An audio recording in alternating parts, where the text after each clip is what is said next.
Gaza की जंग होगी दोबारा शुरू। जी हां, यह खुद ट्रंप ने धमकी दे दी है। डोनाल्ड ट्रंप ने कहा है, मीडिएटर्स को धमकाया है, कहा जैसे इजिप्ट और कतर है, कहा है हमास ने अगर हथियार डालने से इनकार कर दिया तो यह जंग दोबारा शुरू होगी जो काफी बुरी होगी। और आपको बता दूं कि मैं आपको पहले ही बता चुका हूं कि हमास कह चुका है साफ साफ कि हम हथियार नहीं डालेंगे। तो इसका इशारा बिल्कुल क्लियर हो गया है कि दोबारा से गाजा पर हमले का खतरा मंडरा रहा है। गाजा वॉर 2.0 हो सकती है। हजरात, इससे पहले कि आज के ही अपडेट में बता चुका हूं, बल्कि दिखा चुका हूं कि इजराइल ने तमाम सीज फायर को तोड़ते हुए गाजा पर हवाई हमला करके दर्जनों फिलिस्तीनियों को मार डाला है। तो क्या यह दोबारा से जंग की शुरुआत है? वहीं आगे बढ़कर बता दूं इस मिडिल ईस्ट स्पेशल रिपोर्ट में कि फिलिस्तीनियों का अरब का खून बेचकर बिन सलमान ने जो सौदा किया, वो सौदा फायदेमंद सऊदी अरब को होने वाला है।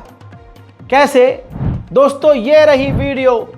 ऐलान किया है ट्रंप ने कि अब पहला नॉन नेटो साथी हमारा बन चुका है सऊदी अरब, और सऊदी को हम बहुत जल्द F-35 फाइटर जेट देंगे और साथ में और भी हम काम करेंगे।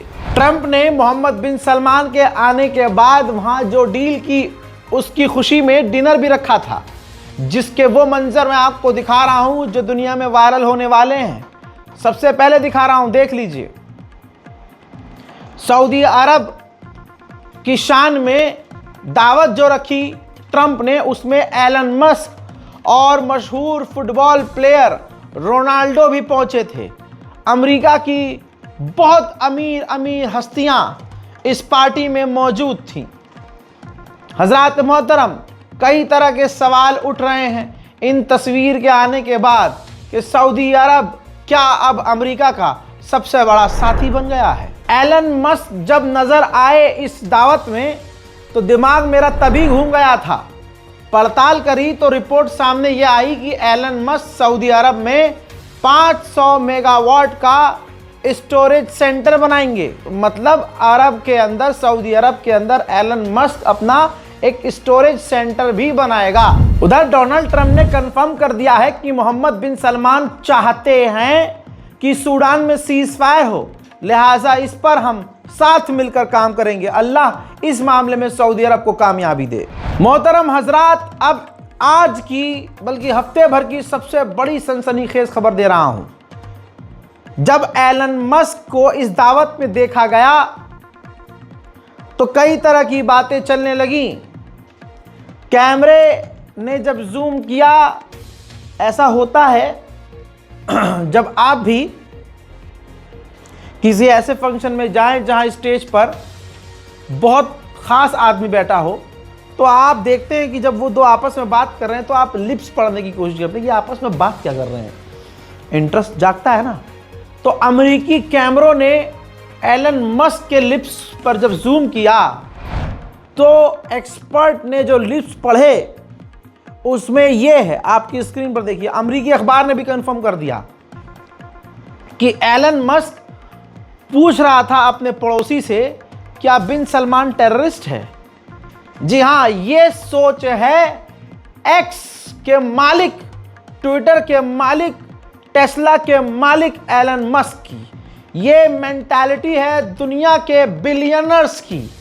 सोचिए, मोहम्मद बिन सलमान को ही आतंकवादी मान रहा है, उसको पता ही नहीं है।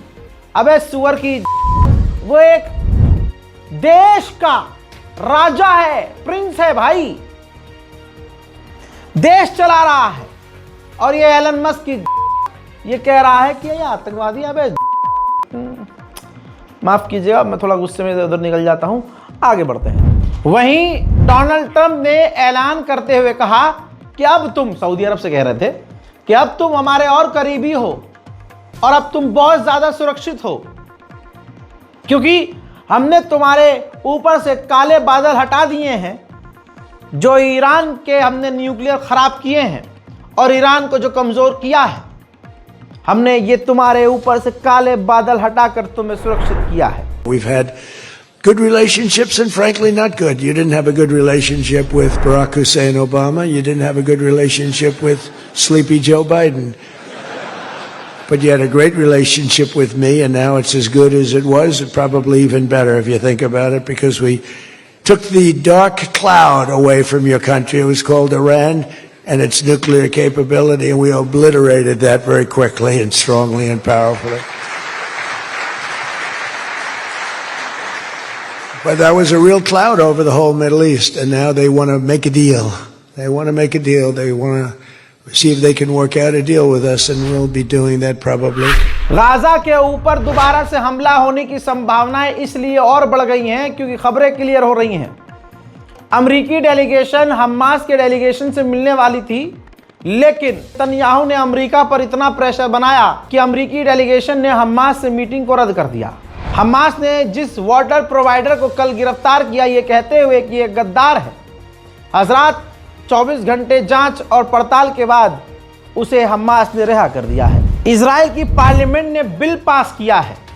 अब सोचिए, बिल पार्लियामेंट में ऐसे पास हो रहे हैं कि जिस बिल के अंदर यह मांग है कि UNRWA ह्यूमन राइट संगठन, मानवता के लिए काम करने वाला संगठन जो फिलिस्तीन में है, जो काम कर रहा है, गाजा में काम कर रहा है, हम उसके लिए बिजली और पानी बंद कर देंगे उस इमारत के लिए, जिससे वो मजबूर होगा और काम करना गाजा में बंद कर देगा। उधर अमेरिका ने ऐलान कर दिया है कि अगले 2 महीने के अंदर इंटरनेशनल मिलिट्री फोर्स हम गाजा के अंदर तैनात कर देंगे।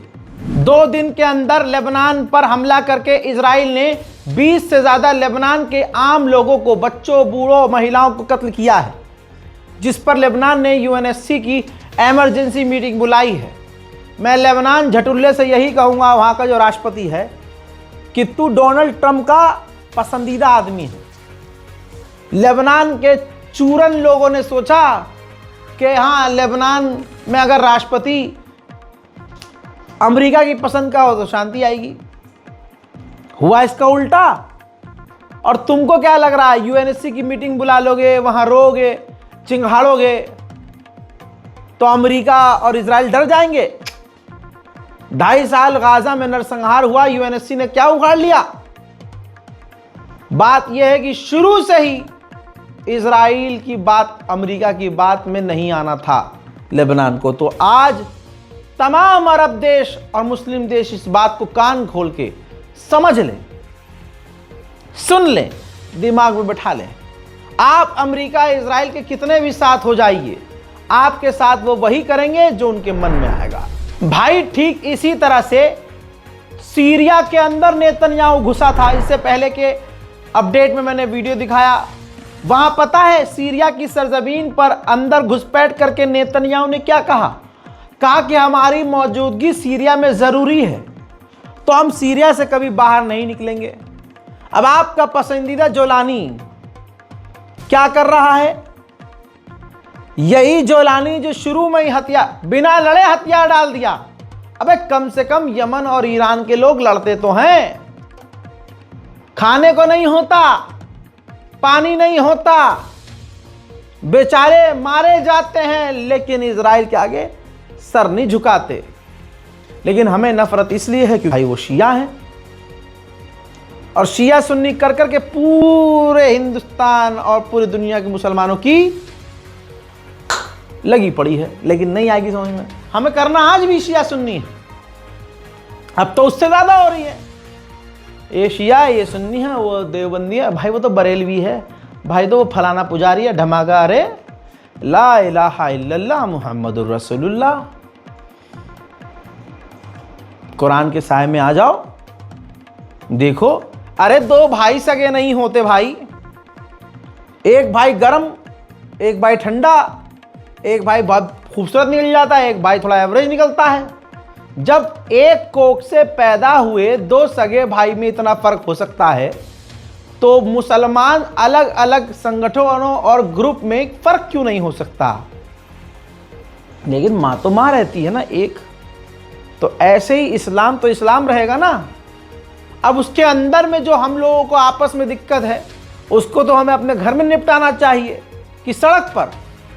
इस चीज़ को ख़त्म करना होगा, ये ज़रूरी है। वहीं दोस्तों इजराइल के ऑफिशियल ने कह दिया है कि सीरिया और इजराइल के बीच इतना जल्दी नॉर्मलाइजेशन नहीं होगा क्योंकि बातचीत बीच में फंस गई है। फंसी नहीं है दोस्तों, इजराइल ने जानबूझकर फंसाई है ताकि वो सीरिया पर कब्जा मजबूत कर सके। किसी देश का राष्ट्रपति मुंह उठाकर अपनी फौज के साथ दूसरे देश में घुस जाता है और वहां घूम कर आता है, ये कहां का इंसाफ है? इंटरनेशनल लॉ का उल्लंघन है। सीरिया के बाद अगर किसी ने निंदा की तो जॉर्डन ने की। जॉर्डन ने कहा कि नेतन्याहू जिस तरह से सीरिया में घुसे हैं ये एक्सेप्टेबल नहीं है, ये सरासर गलत है, इंटरनेशनल लॉ का उल्लंघन है, भड़काने वाला कदम है। जब तक मैं ये अपडेट दे रहा हूं तब तक सऊदी कुछ बोला नहीं है, तब तक और अरब, यही तो कहानी है।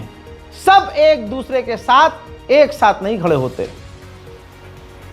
और मुसलमानों को कातिल करने के लिए, मुसलमानों को मारने के लिए पूरी दुनिया का गैर मुस्लिम एक हो जाता है। इजराइल को भारत का हिंदू सपोर्ट क्यों करता है?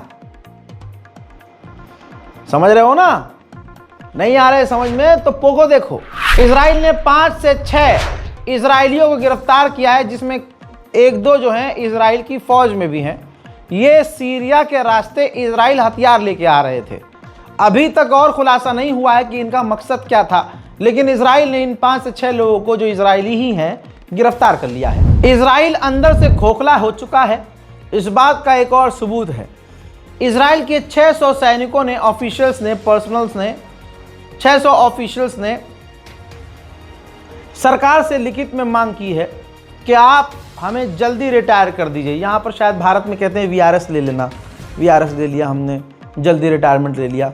तो आप समझ सकते हैं इजराइल की फौज का मनोबल कितना कमजोर है। इजराइल के कांड परत दर परत खुल रहे हैं। खबर अब ब्रिटेन की है, प्रेशर ब्रिटेन पर पड़ा तो ब्रिटेन अब सोच रहा है, जो वेस्ट बैंक में इजराइल ने इल्लीगल सेटलमेंट करके वहाँ कंपनियाँ, फैक्ट्रियाँ खोली हैं, वहाँ इल्लीगल फैक्ट्रियों से फिलिस्तीन की ज़मीन पर बनी हुई कंपनियों से काम करना ब्रिटेन बंद कर दे। अब इस रिपोर्ट की सबसे बड़ी और आखिरी खबर सुनिए। इजराइल का एक न्यूज़ चैनल, कान न्यूज़ चैनल गाजा के करीब मौजूद इजराइल के एक बेस पर गया। यह वीडियो जारी किया गया है। दोस्तों कान न्यूज़ ने इसके अंदर दिखाया कि इस बेस पर इजराइल के अमेरिका की फ़ौज, इजराइल की फ़ौज साथ मिलकर काम कर रही है। और दिमाग फाड़ देने वाली खबर यह है कि सिर्फ अमेरिका और इजराइल की फ़ौज नहीं है इस बेस पर, बल्कि जॉर्डन, इजिप्ट, यूएई और 20 से ज़्यादा मुस्लिम ऑफिशियल्स हैं अलग अलग देशों के, जो अमेरिका और इजराइल की सेना के साथ इस बेस पर काम कर रहे हैं। तो अपनों की नाव खुद डुबाने वाले हमारे अपने हैं। मुसलमानों का, फिलिस्तीनियों का नरसंहार करवाने वालों में जॉर्डन, यूएई, इजिप्ट, इन तमाम देशों का रोल है। वरना ऐसे कैसे इतने बुरे हालात मुसलमानों के होते, सोच के देखिए। हम तो भाई अपने ही गद्दारों से परेशान हैं। बहरहाल आपको क्या लगता है अरब के बारे में, आपकी क्या राय है? नीचे कमेंट सेक्शन खुला हुआ है, अपनी राय कमेंट में लिखिए। इस वीडियो को हर तरफ शेयर कीजिए और दुआओं में मुझे याद रखने की कोशिश कीजिए। दुआ कीजिए कि पूरी दुनिया में शांति और अमन आए। जय हिंद।